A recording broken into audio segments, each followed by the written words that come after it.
తెలంగాణలో 23 మంది ఐపీఎస్ అధికారులను బదిలీ చేస్తూ ప్రభుత్వం ఉత్తర్వులు జారీ చేసింది.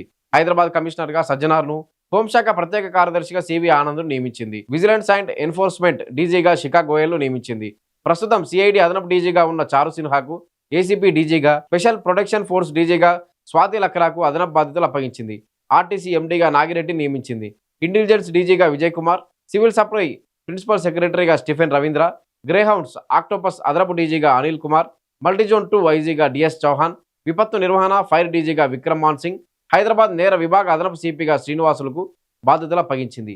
సిద్దిపేట కమిషనర్గా SM Vijay Kumar, ACB joint డైరెక్టర్గా సింధు శర్మ, నారాయణపేట ఎస్పీగా జి వినీత్, ఎల్బీనగర్ డీసీపీగా బి అనురాధ, ఏసీబీ జాయింట్ డైరెక్టర్గా సిహెచ్ ప్రవీణ్ కుమార్, రాజేంద్రనగర్ డీసీపీగా యోగేష్ గౌతమ్, వెస్ట్ జోన్ డీసీపీగా సిహెచ్ శ్రీనివాస్, మాదాపూర్ డీసీపీగా Rituraj, centre for good governance vice చైర్మన్గా రవి గుప్తాకు బాధ్యతలు అప్పగిస్తూ ఉత్తర్వులు జారీ చేసింది.